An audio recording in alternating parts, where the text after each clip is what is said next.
Deeper Cinema presents the best from 1895 to 1919 in cinematography, editing, art direction, costume design, makeup and special effects. Best cinematography from 1895 to 1919. In 5th place, Julius Jensen for Sir Arne's Treasure.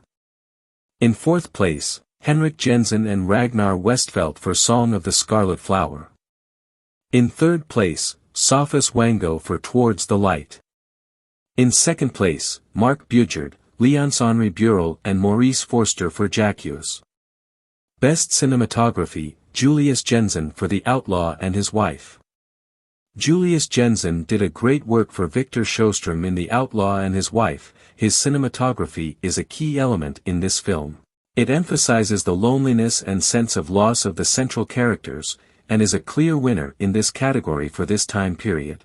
Jensen was probably the best cinematographer in the world by 1919, and he and his brother Henrik were vital for the emergence of Sweden's style of cinematography, that would later be continued by the likes of Gunnar Fischer and Sven Nykvist, among a few others. As a curiosity, Leonce-Henri Burel, one of the cinematographers of Jacques, had a long career and worked even for the more renowned films of Robert Bresson up to the 60s. Best editing from 1895 to 1919. In 5th place, Sir Arne's Treasure. In 4th place, The Italian. In 3rd place, D.W. Griffith, Joseph Henneberry, James Smith, Rose Smith and Raoul Walsh for The Birth of a Nation. In 2nd place, D.W. Griffith, James Smith and Rose Smith for Intolerance. Best editing, André Donis and Abel Gans for Jacques. Groundbreaking and historical works in editing for The Birth of a Nation and Intolerance, for sure, but by 1919 Jacques had already shown a more creative job at editing, something symbolic of Abel Gans's pictures, and that would have its highest achievement in that field in Napoleon, less than 10 years later. Donis and Gans's work in editing really set the stage for more outstanding works in editing, that the Soviets would soon pick up and expand. The Italian is also a proof that the narrative language was not only dominated by Griffith's films, since The Italian was a 1915 movie as well, that has flashbacks and other devices that works very well indeed. As for the Griffiths classics, James and Rose Smith, a couple in real life, pretty much edited all of D.W. Griffith's most famous movies. Best art direction from 1895 to 1919. In 5th place, Wilfred Buckland for Male and Female. In 4th place, Wilfred Buckland again, this time for Joan the Woman.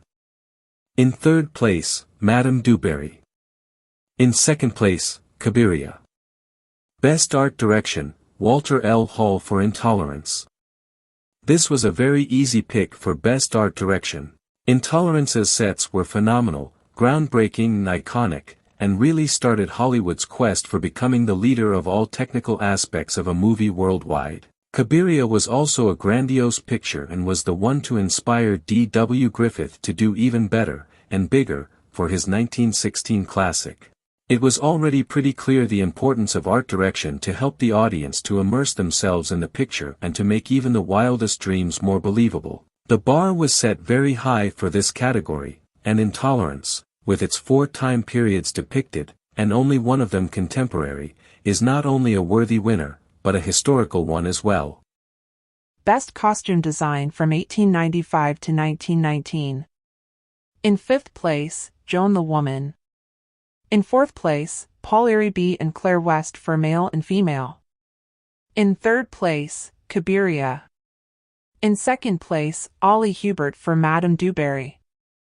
Best costume design, Claire West for Intolerance. The technical prowess of Intolerance was simply undeniable. Its gigantic scale was also reflected in its costumes for different ages, and helped the film to become even more iconic. Claire West had also done an uncredited work for The Birth of a Nation, and her citation in 4th place here as well showed that she also worked with Cecil B. DeMille as well. Madame du Barry and Cabiria also had exquisite costumes that might have placed first in normal circumstances, but the bar had been set too high with the sheer size of Intolerance. Male and Female though showed that not everything had to be historical, since especially DeMille Pictures were famous for displaying creative gowns for contemporary glamorous ladies like Gloria Swanson, for instance. Best makeup from 1895 to 1919. In 5th place, Satan's Rhapsody. In 4th place, Dante's Inferno. In 3rd place, The Poor Little Rich Girl. In 2nd place, Snow White. Best makeup, The Blue Bird. The first version of The Blue Bird really excelled in this category, and having all that fantasy world surely helped, and the same can be said about Snow White, a film that inspired the young Walt Disney to make his own animated version 21 years later, which he willingly admitted later on. The Poor Little Rich Girl had a nightmare that provided great images, and the oldest film in any category of this time period, Dante's Inferno, or simply L'Inferno, of 1911, had also a beautiful makeup and still mesmerizes any audience. Best special effects from 1895 to 1919. In 5th place, Eugenio Bava and Segundo de Chomon for Cabiria. In 4th place, Guido Sieber for The Student of Prague. In 3rd place, Walter Stradling for Stella Maris. In 2nd place, When the Clouds Roll By. Best special effects, Vladislav Starwix for The Cameraman's Revenge. The oldest film to top any category for this time period, The Cameraman's Revenge is a 1912 short film done entirely on stop motion using dead cockroaches. This was the blueprint for the technical aspects that films like The Lost World and King Kong would use so famously in the upcoming years and decades. As for the 2nd place, When the Clouds Roll By had a scene that had Douglas Fairbanks using the walls and ceiling that would inspire a much more famous scene of royal wedding in 1951. This category had some other very important names too.